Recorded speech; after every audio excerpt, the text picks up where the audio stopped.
오스힐먼의 내 마음 살리기 챕터 8 욕심에서 내려놓음으로. 우리 영혼의 원수가 우리를 잡으려고 놓는 덫 가운데 하나가 성취의 덫이다.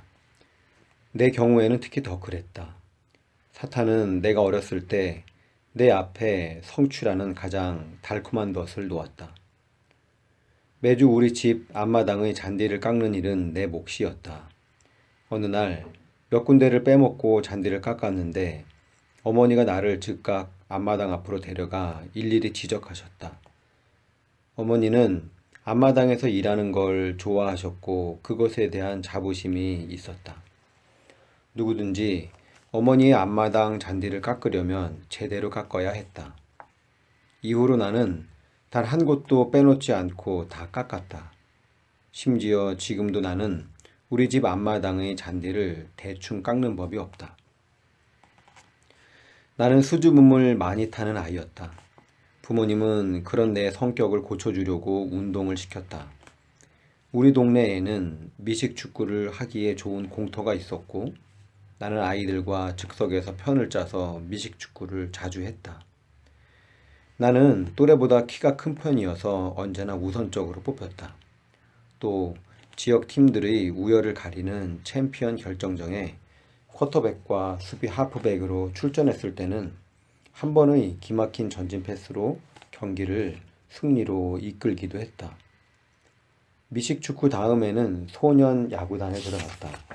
처음에는 우익수로 시작했지만 점차 실력을 인정받아서 일루수 자리를 배정받았다. 그런 다음에는 코치가 공 던지는 법을 가르쳐 주어 투수로 활동하기 시작했다. 나는 꽤 좋은 커브공을 던진 덕택에 12살의 나이에 소년 야구 리그 올스타에 선발되었다. 큰 경기에서 선발 투수로 뛰었는데 내 커브공은 내노라 하는 타자들에게 정말 잘 먹혀 들어갔다. 타자를 겨냥하고 공을 던지면 공이 홈플레이트 바로 위에서 반대편으로 휘어지면서 투수의 글러브에 빨려 들어가는 게 보였다. 처음에 주심은 내가 던지는 공을 스트라이크 대신 볼로 판정했다. 내가 던진 공이 타자와 자신을 맞출 거라고 생각했기 때문이었다. 주심은 경기가 끝난 뒤에 나를 찾아와 내가 던진 커브공처럼 움직임이 큰 구질은 생전 처음 보았다고 말했다. 다음은 농구였다. 나는 중학교 농구팀에서 뛰면서 그런대로 괜찮은 성적을 냈다. 그리고 고등학교에 들어가면서 좋은 농구 선수로의 체격 조건을 갖추게 되었다. 188cm의 신장은 가드나 포워드 포지션에 딱 좋았다. 나는 종종 두 가지 포지션 모두를 맡았고 상당히 정확한 점프슛 동작을 익혔다. 코치는 나를 경기장의 끝에 세워 다른 선수들에게 공을 패스하여 득점할 수 있는 작전을 펼치곤 했다. 한 경기에서 26점을 넣어 우리 편의 승리를 이끈 적도 있었다. 전성기 때는 어느 위치에서든지 골을 넣을 수 있었다. 그러나 동작이 느렸고 공을 다루는 재간도 별로여서 내 점프슛은 큰 빛을 보지 못했다. 고등학교 2학년 때 우리 팀은 주 챔피언 결정전에서 4강까지 올라갔다.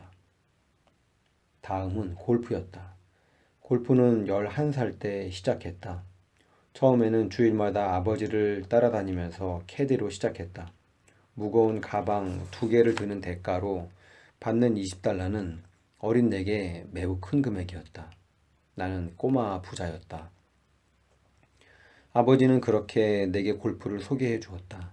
그것이야말로 내게 딱 맞는 운동이라는 생각이 들었다. 골프가 좋았고 그것은 곧 내 스포츠가 되었다. 여름 동안에는 골프 가방을 직접 들고 며칠 동안 45홀을 소화하면서 아예 골프장에서 살다시피 했다. 14살 무렵에는 개인 기록을 70차례 정도 갱신하고 홀인원 또 3번이나 기록했다.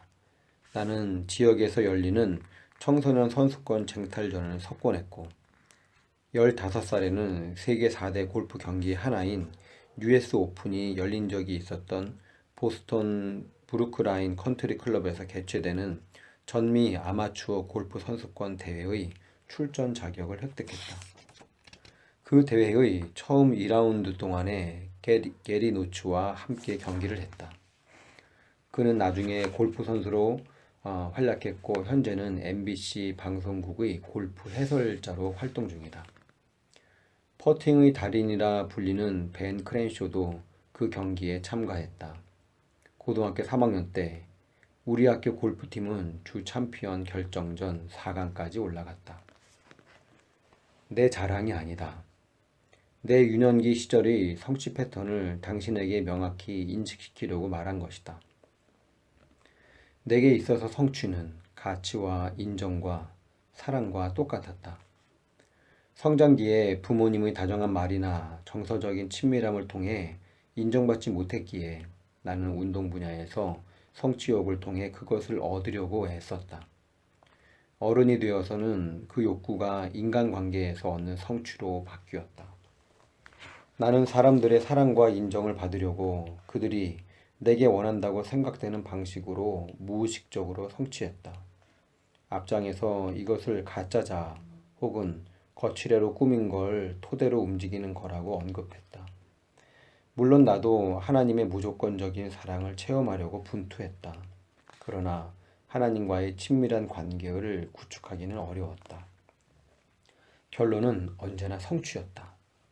그러나 성취를 통해 사랑과 인정을 받으려는 내 욕구는 잠재의식적인 거였고 나는 그것이 표면으로 떠오르는 걸 알아차리지 못했다. 우리는 우리의 삶을 지켜보는 사람들이나 우리가 영향을 끼칠 수 있는 범위 안에 있는 사람들에게 조언과 의견을 제공한다. 그리고 종종 그 사실에서 우리의 정체성을 끌어낸다.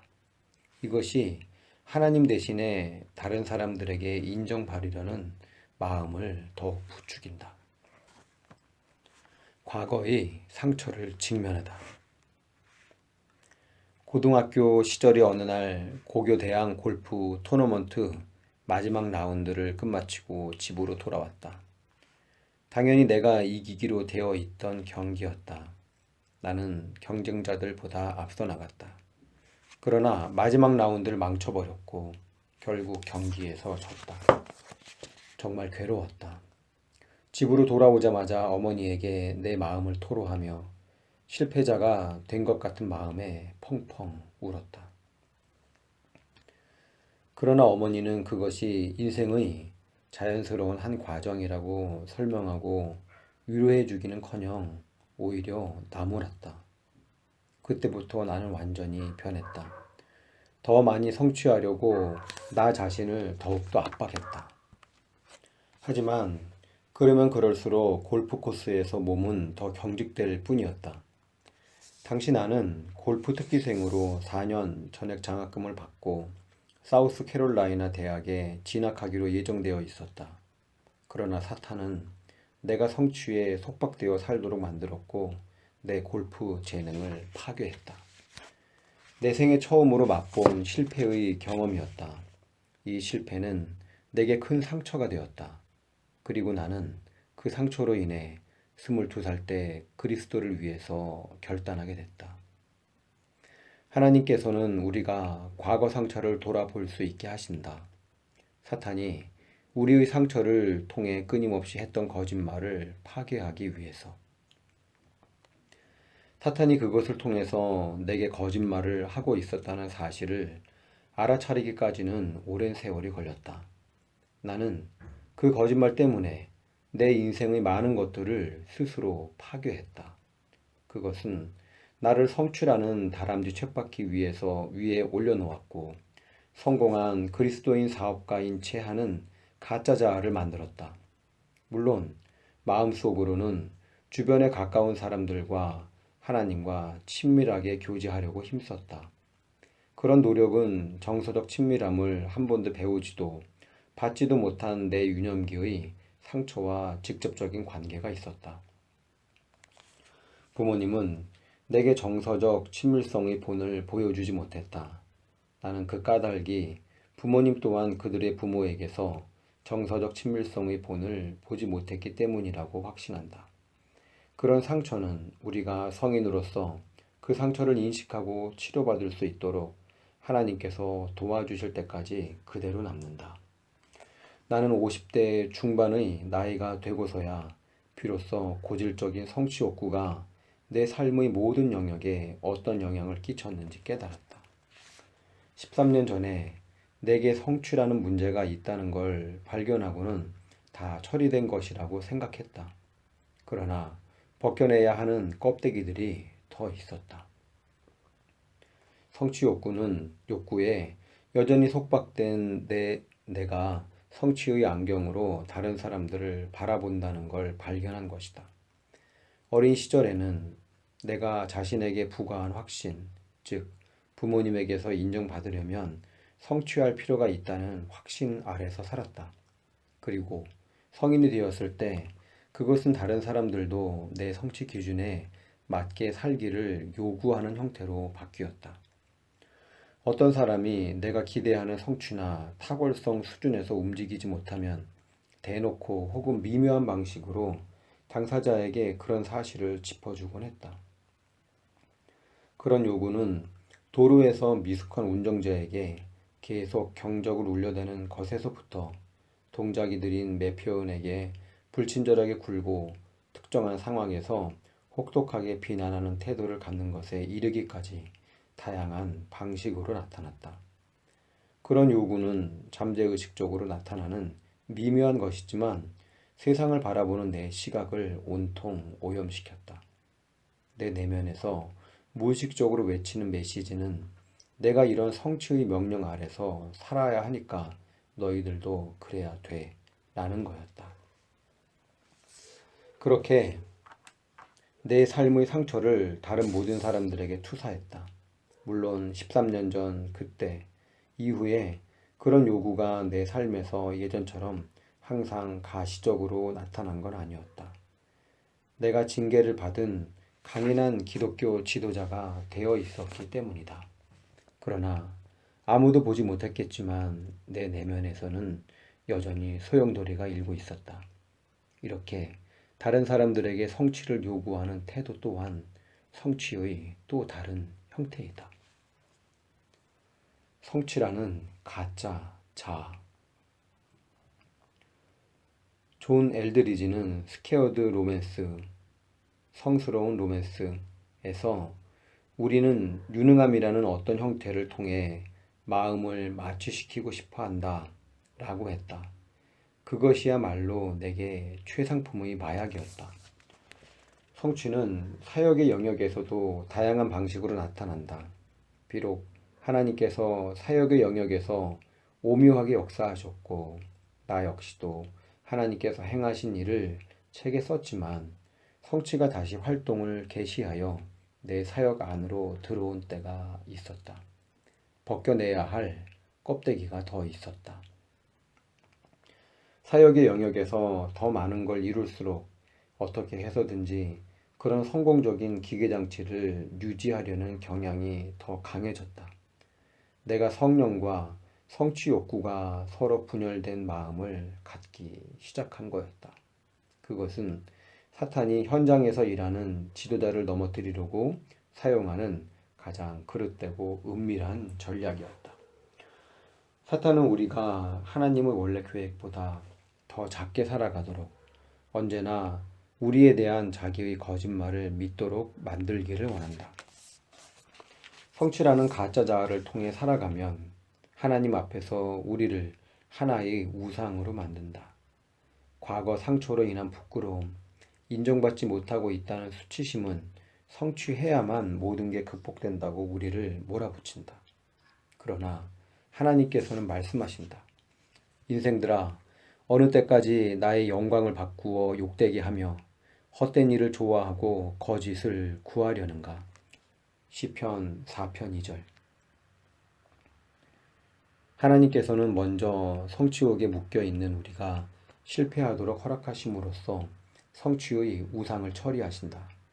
그 실패로 과거의 상처로 야기된 고통과 마주하게 하신다. 하나님께서 내 성취욕을 분쇄하신 후 나는 내 삶에 있는 하나님의 사랑을 이해하는 데 전념하기 시작했다. 사탄이 늘 내게 거짓으로 속삭였던 성취욕과 인연을 끊었다. 나는 그분의 사랑을 발견했다. 쉬운 과정이 아니었고 그 사랑을 온전히 내 것으로 만드는데 몇 개월이 걸렸다. 나는 성경을 더 많이 읽으며 어떻게 해야 그 사랑을 내 것으로 만들까 하는 방법론을 찾았다. 그러나 그 과정조차도 성취의 유혹을 온전히 뿌리치지 못했다. 나는 여전히 진행 중이다. 그러던 어느 날, 내 인생의 멘토 덕분에 하나님의 사랑을 개인적으로 경험했다. 육신의 아버지는 내가 14살 때 비행기 사고로 갑자기 세상을 떠나셨다. 어렸던 나는 아버지에게 버림받고 거부당했다고 느꼈고 그것은 내 성취에 대한 문제로 그대로 인식되었다. 내 인생의 조언자인 그는 외국에 살고 있었지만 그런 문제에서 서서히 풀려나고 있던 내게 몇 가지 점에서 아버지 같은 존재가 되어 있었다. 그날 우리는 당시에 내가 겪고 있던 위기에 대해 통화하고 있었는데 그가 갑자기 대화의 흐름을 끊더니 말했다. 보스, 꼭 알아야 할 게 있어요. 나는 당신을 사랑합니다. 정말로 당신을 사랑합니다. 나는 하나님께서 우리에게 특별한 관계를 주셨다고 믿어요. 당신도 꼭 알기를 바랄 뿐입니다. 뜬금없는 그의 말에 깜짝 놀랐고 대답할 준비가 되어 있지 않았기에 정중하게 저도 당신을 사랑합니다. 당신은 제게 정말 많은 것들을 의미해요. 라고 말했다. 그러나 그 말의 이면에는 아무 마음도 담겨 있지 않았다. 어떻게 대답해야 좋을지 몰라서 예의상 건넨 말이었다. 다음 날 내가 매일 거니는 호수 근처를 산책했다. 그런데 그 전날 그가 전화로 해줬던 말이 자꾸 되살아나면서 울음이 터져나왔다. 30분 동안이나 흐느꼈다. 주님께서 그를 통해 나를 사랑하신다고 말씀하고 계셨다. 그것은 내 육신의 아버지가 나를 사랑한다는 걸 내가 잘 알고 있었지만 사랑한다는 말을 한 번도 직접 들어본 적이 없다는 사실을 떠올리게 해주었다. 또한 성취를 통해 하나님의 사랑을 얻으려고 애쓰는 내 성향이 내게 있다는 것도 깨달았다. 그분의 사랑을 얻기 위해서 우리가 할 수 있는 건 아무것도 없다. 우리는 또다시 버려지고 거부당하고 상처를 입을까봐 두려워하는 마음을 극복하고 그저 그분의 사랑을 받아들이기 충분할 만큼 상처받기 쉬운 마음을 갖기만 하면 된다. 성경을 더 많이 읽고 무언가를 더 많이 행한다고 그 사랑을 얻을 수 있는 게 아니다. 하나님 아버지의 사랑은 우리가 단순하게 받아들여야 하는 것이다. 무조건적인 사랑. 우리는 종종 사랑받을 만한 행동을 한 경우에만 사랑을 받으려고 한다. 사랑도 뭔가 행동을 해야만 받을 수 있는 거라고 생각한다. 우리는 그렇게 훈련을 받아왔다. 그러나 성경은 말한다. 너희 하나님 여호와가 너희 가운데 계시니 그는 구원을 베푸실 전능자이시라.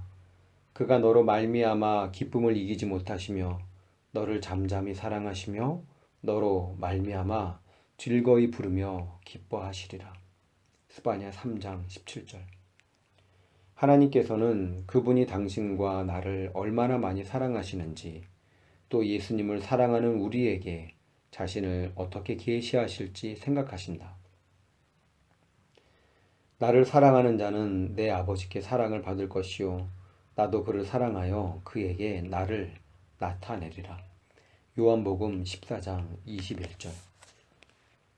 하나님께서는 우리를 향한 사랑의 유형적인 표현으로서 다른 인간 존재들을 통해 우리를 사랑하기로 선택하신다. 하나님께서 그날 내 조언자를 통해 행하신 일이 바로 그거였다. 그날 나는 우리의 자녀들에게 말로 사랑을 표현하는 게 얼마나 중요한지를 깨달았다. 우리는 그리스도인으로서 하나님 아버지의 사랑을 구하고 받으려고 종종 성취의 경로를 선택한다. 그날 나는 성장기에 육신의 아버지와 정서적으로 소원한 관계였고, 더욱이 14살 때 아버지를 잃었기 때문에 하늘의 아버지께 마음으로 연결되기가 어려웠다는 것과 그 결과로 내 성취를 하늘의 아버지께 연결되기 위한 다리로 삼았다는 것도 깨달았다. 성취. 나는 그것밖에 몰랐다. 존 엘드리지는 마음의 회복에서 어느 날 집안일을 하다가 육신의 아버지와의 관계가 결여된 것을 알았고 그것이 그의 인생을 규정했다고 말했다. 그날 그는 마당의 스프링클러를 고치고 있었다. 그도 나처럼 손재주가 별로 없었다. 성장기 동안에 아버지가 곁에 있지 않았고 그런 것들을 고치는 법을 아버지에게 배운 적이 없었다. 그러나 남자들은 문제를 스스로 해결하여 독립심을 증명하고 싶어 한다. 그는 스프링클러를 수리하면서 몇 차례 잘못을 저질렀고 속에서 알 수 없는 분노가 들끓어 오르고 있었다. 그의 내면에서 무엇인가 더 깊은 게 움직였다. 그리고 그게 무엇인지 또 왜 그런지 알아낼 필요가 있었다. 그 경험을 한 뒤에 그는 다음과 같은 결론을 내렸다. 그날 아무 결심도 하지 않고 잠자리에 들었다. 안 그랬다면 터져버렸을 테니까. 그런데 새벽 4시에 무엇인가에 이끌리듯이 깊은 잠에서 깨고 말았다. 그리고 그것과 내 모든 불확실한 것이 마주했다. 쿵. 무엇인가에 이끌려 갑자기 잠에서 깼던 것처럼 갑자기 다음과 같은 생각이 나를 덮쳤다. 제대로 해. 어쩌면 그것이 내 삶을 규정한 다짐 혹은 저항하기 어려운 무력감일지 모른다. 너는 이 세상에서 혼자야.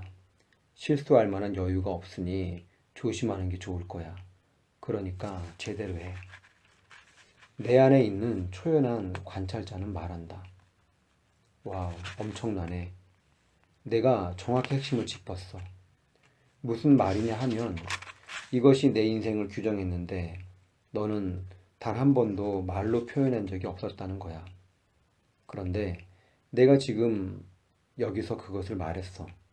그리고 너는 그게 무엇과 관련이 있는지 알고 있어. 그렇지? 아내는 옆에서 곤히 잠자고 스프링클러 시스템은 내 머리 옆 창밖에 처참하게 널브러져 있는 그때 어두운 침실에 누워있던 나는 내 삶을 규정한 다짐 혹은 저항하기 어려운 무력이던 제대로 해 라는 말이 무엇에 관계된 것인지 알았다. 그것은 내게 아버지가 없는 것과 관련이 있었다.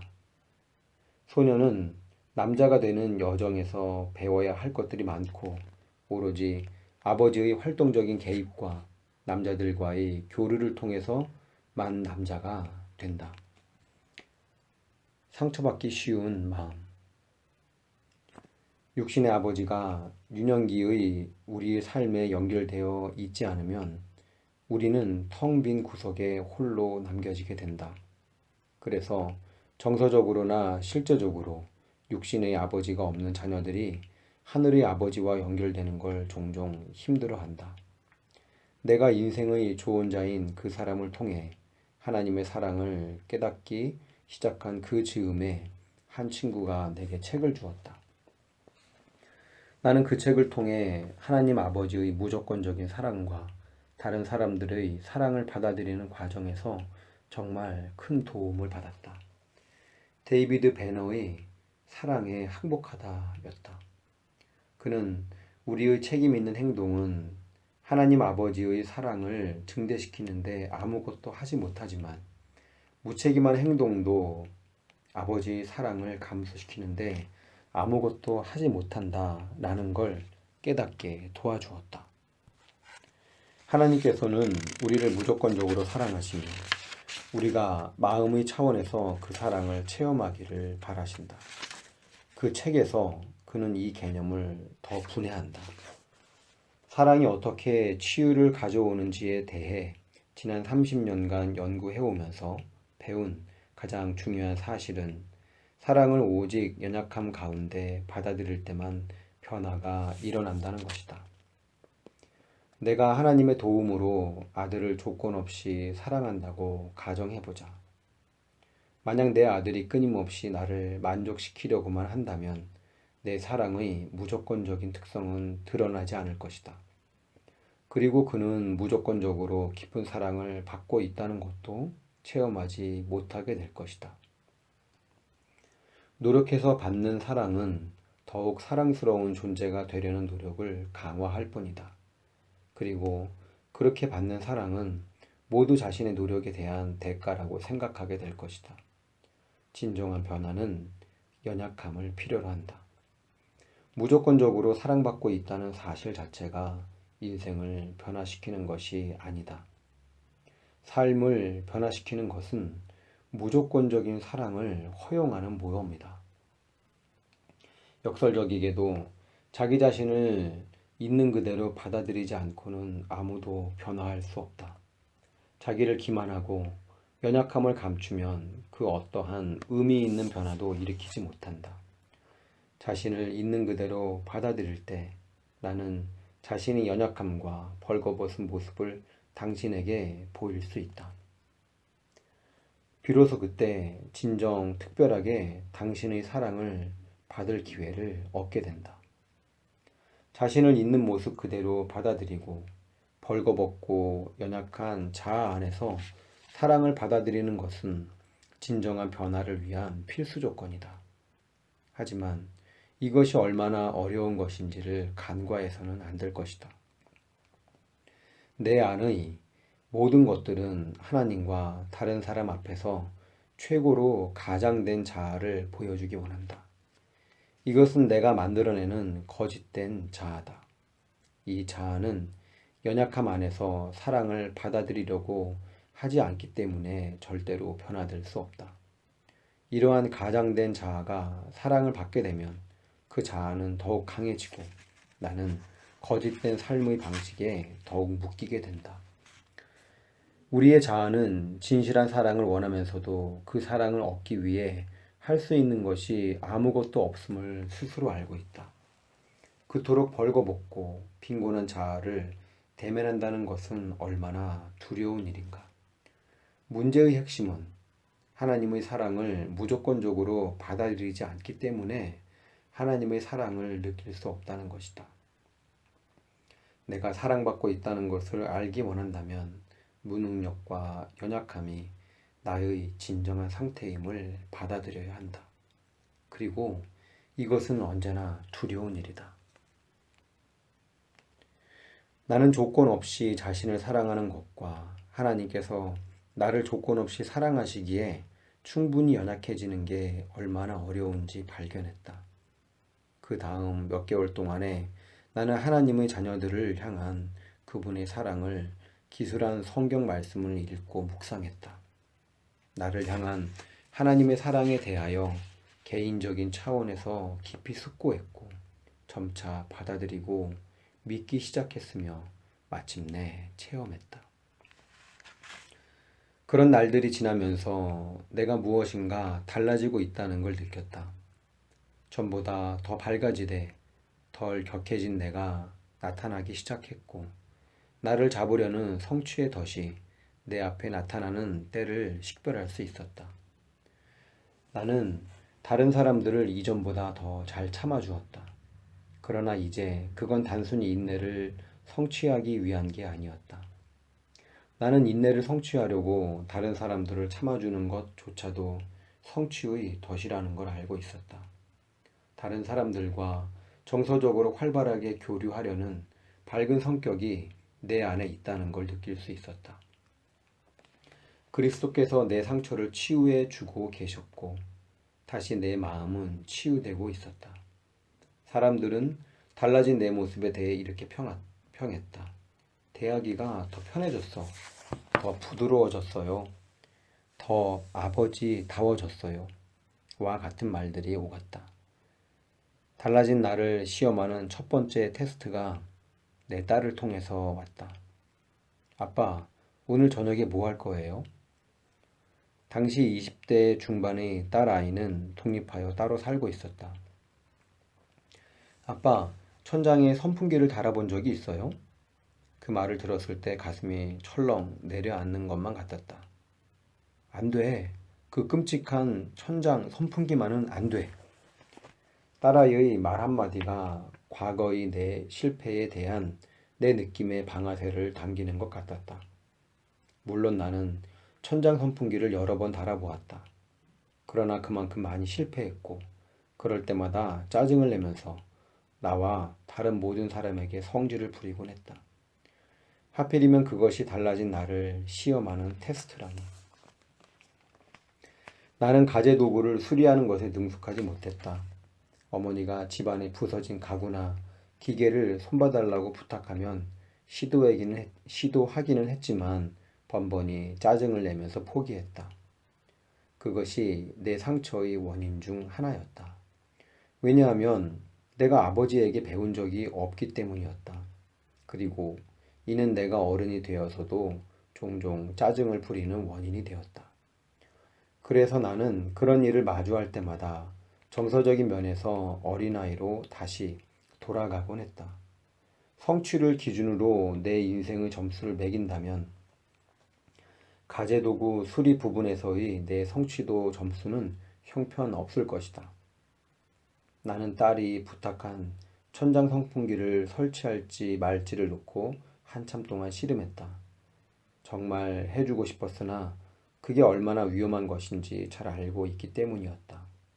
그러나 그것이 성취의 덫에서 풀려난 나에 대한 첫 번째 테스트라는 걸 알고서 도전에 응하기로 했다. 나는 천천히 시작했다. 일단 딸과 함께 상점에 가서 천장 선풍기를 사서 설치를 시작했다. 아니나 다를까 실패를 예고하는 신호가 나타났다. 엉뚱한 크기의 나사를 사온 거였다. 딸 아이와 함께 다시 상점으로 갔다. 돌아오는 길에 내가 설치 순서를 지키지 않고 엉망으로 만들었다는 걸 깨달았다. 긴장을 풀고 마음을 평온하게 가라앉혔다. 괜찮아. 평정심을 잃지 말고 여유 있게 하자고. 나 자신에게 말했다. 설치 작업은 계속되었다. 계속되고 또 계속되었다. 그리고 마침내 4시간이 지난 뒤에 설치를 완료했다. 됐어! 승리의 함성을 질렀다. 스위치를 켜자 선풍기가 잘 돌아갔다. 지금도 나는 실패에 대한 두려움 없이 가재 도구를 수리하는 과업을 시작할 준비가 되어 있지는 않다. 그러나 성취에서 벗어나 회복으로 가는 길을 걷는 중인 것은 확실하다. 하나님께서는 우리가 성취가 아니라 마음의 연결을 통해 서로 관계하기를 원하신다. 우리의 순종의 동기는 하늘의 아버지와 마음이 연결되는 곳에 뿌리를 내려야 한다. 또 새 영을 너희 속에 두고 새 마음을 너희에게 주되 너희 육신에서 굳은 마음을 제거하고 부드러운 마음을 줄 것이며 또 내 영을 너희 속에 두어 너희로 내 율례를 행하게 하리니 너희가 내 규례를 지켜 행할지라. 에스겔 36장 26절 27절. 오스일문의 내 마음 살리기 챕터 8 욕심에서 내려놓음으로